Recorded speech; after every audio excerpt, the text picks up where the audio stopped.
Pertanyaannya curhat ini Gus. Jadi yang pertama, beliau ini muhibinnya Gus Baha. Jadi langsung kita tayangkan supaya bisa face to face begitu dengan Gus Baha. Yang pertama yang ditanyakan mengenai bagaimana kunci istiqomah Gus. Tentunya dalam hal kebaikan dan menyebarkan kebaikan-kebaikan di sekitar. Yang kedua, bagaimana caranya meningkatkan atau keluar dari situasi atau permasalahan apapun itu. Mungkin itu Gus. Mungkin mohon pencerahannya. Enggak, tafsirnya jiran sendiri. Itu yang kita catat Gus. Ini kesurupan nih. Silakan Gus.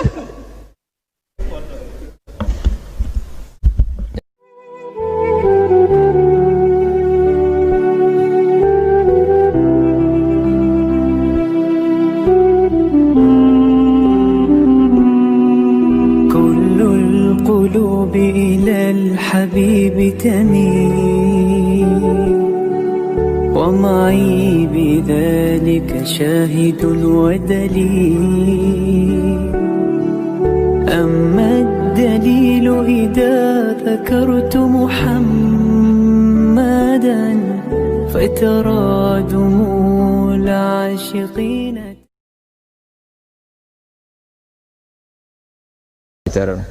Bismillahirrahmanirrahim. Kalau rumus istiqomah paling mudah itu kata Imam Nawawi dalam kitab Al-Majmu' itu adalah keputusan ilmu. Kalau keputusan nafsu itu kita nggak mudah istiqomah. Imam Nawawi mencontohkan begini, misalnya habis maghrib kita istiqomah baca Yasin. Itu cara pemaknaan itu baca Yasin itu kebaikan. Sehingga nanti kalau kita batalkan karena anak kita sakit atau karena ada orang tua kita sakit, kemudian kita ke rumah sakit mengantarkan, ini juga tidak mengganggu istiqomah baca Yasin, karena maknanya adalah baca Yasin kebaikan ditinggalkan untuk kebaikan yang bentuknya lain. Jangan seperti istiqomah versi ghairu ahlil ilm yang dikatakan orang-orang yang tidak ahli ilmu, sehingga kadang cara berpikir ya tetap mau Yasin senajan to makmu wis kejet-kejet gitu. Nah, itu akhirnya kan kayak Islam itu jadi sadis. Jadi demi istiqomah meninggalkan ibadah sosial. Maka banyak ulama mengatakan istiqomah itu ya kebaikan ke kebaikan yang lain, kebaikan ke kebaikan yang lain. Makanya saya bilang istiqomah itu adalah keputusan ilmu. Itu kata Imam Nawawi. Sehingga dalam banyak hal saya beri contoh. Hidup ini baik apa enggak? Ya baik, karena hidup ini menjadi mazru'atul akhirah. Referensi kita masuk surga dan neraka itu berdasar kehidupan sekarang ini. Berarti hidup ini spesial. Kita surga ya diputuskan ujian di kehidupan ini, neraka juga iya. Berarti kehidupan ini spesial. Tapi suatu saat kita pasti mati, dan mati itu baik enggak? Ya baik. Baiknya di mana? Ya kamu sudah tidak bisa maksiat lagi. Sehingga Nabi itu cara berdoa itu indah sekali. Allahumma ahyini ma kanatil hayatu khairan li wa tawaffani ma kanatil wafatu khairan li.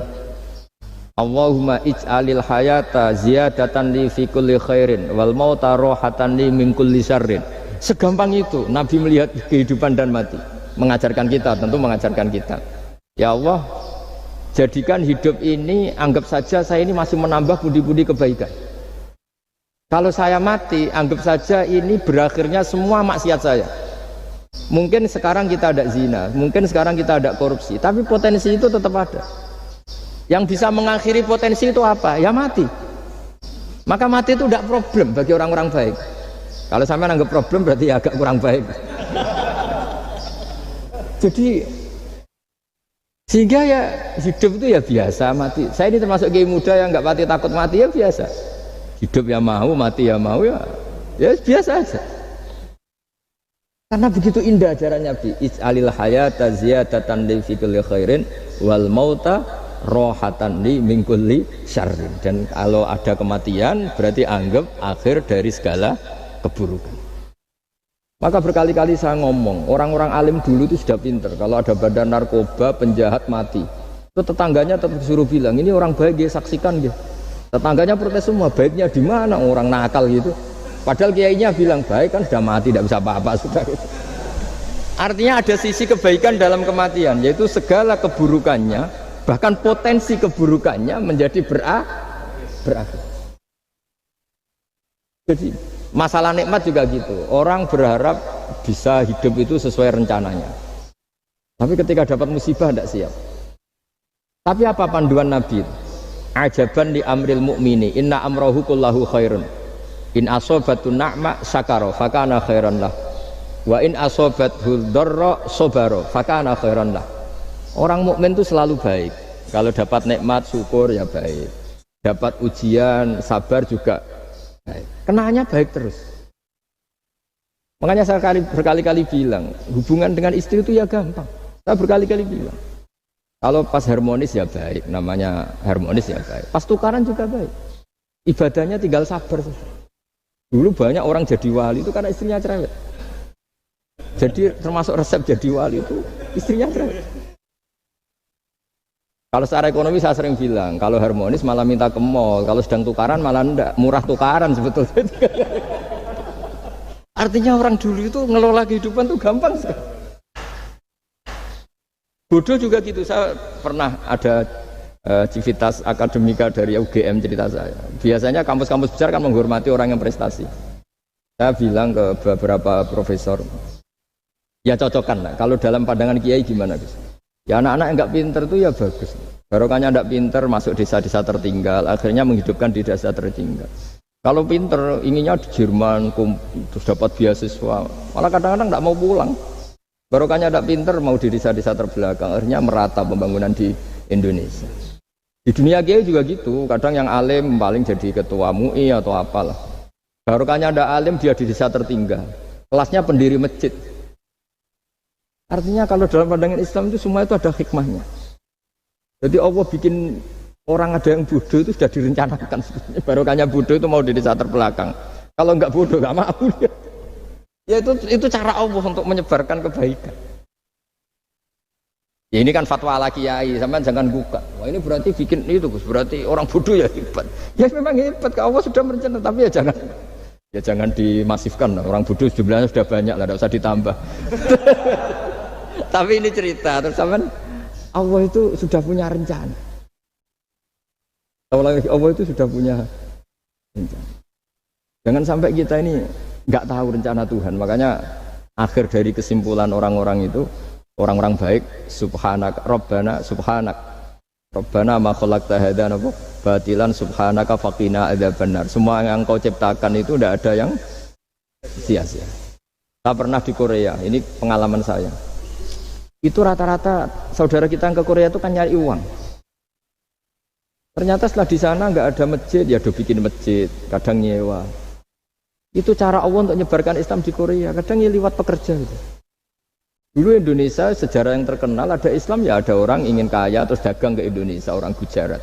Gara-gara dagang ke Indonesia terus kenal orang pribumi karena bawaannya orang Muslim ya mengkampanyekan Islam terus ada Islam. Jadi sederhana.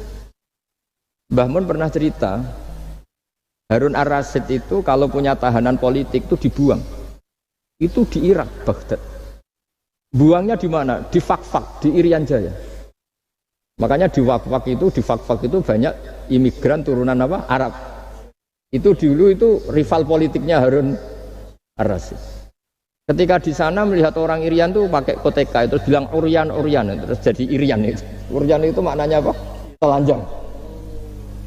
Jadi bahasa Arabnya telanjang itu apa? Urian itu telanjang, jadi Irian ya. Itu ya barokahnya buangan politik ya, tapi bukan tahanan kriminal, tahanan politik dibuang di sana, kemudian ada Islam di sana. Itu cara Allah. Begitu juga Islam di Eropa, kadang dibawa mahasiswa yang dulu ketika di Indonesia agak kepikiran jadi kiai. Barokah kuliah di Eropa malah jadi kiai, mereka nggak ada saingannya. Nggak ketemu saya lah kira-kira gitu. Kalau di sini kan nggak bisa jadi kiai. Artinya sudahlah Allah itu nggak usah diajarin gitu. Makanya Allah pernah ngendikan kul atu alimuna wa bidinikum. Aku itu pangeran, ora usah warai carane beragama. Nah kita sekarang ini beragama tapi ngajari Allah. Harusnya Islam tuh gini ya Allah. Pangeran mbok warai. Makanya rata-rata dunia ulama itu dunia minum ide di bab itu.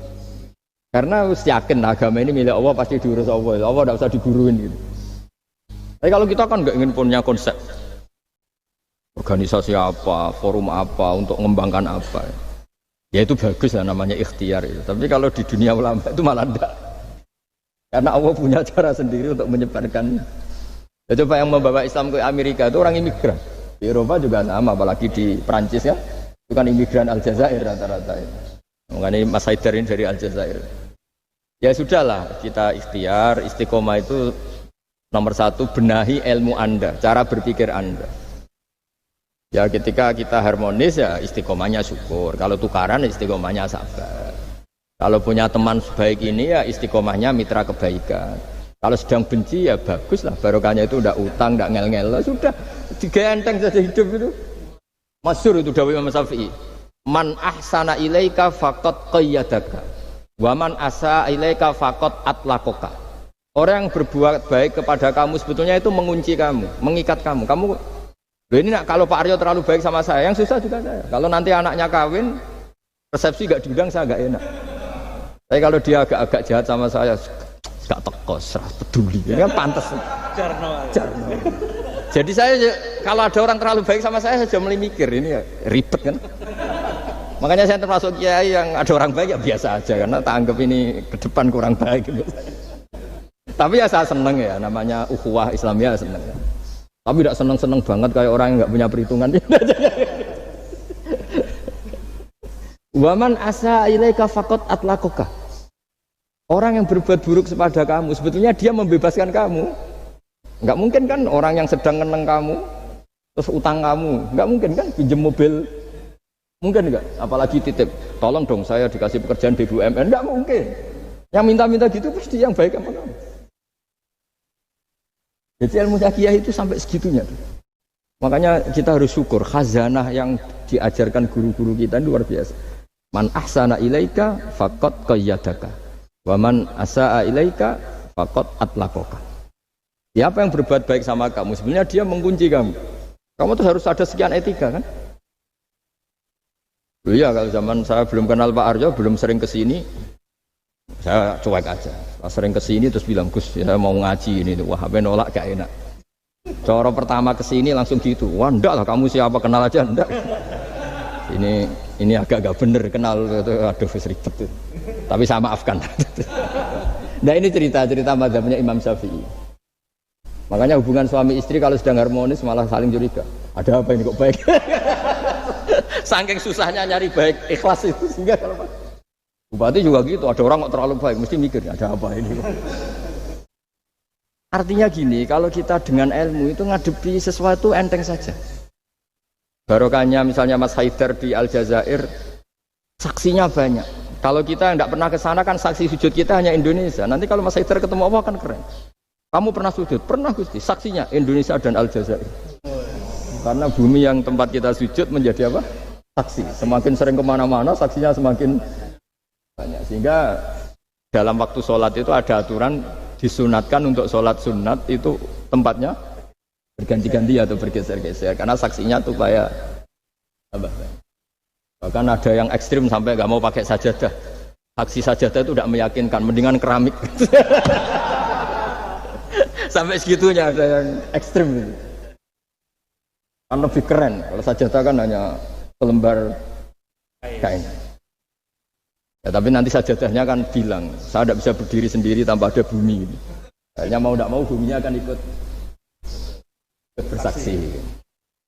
Terus yang terakhir gimana? Sudah gitu ya?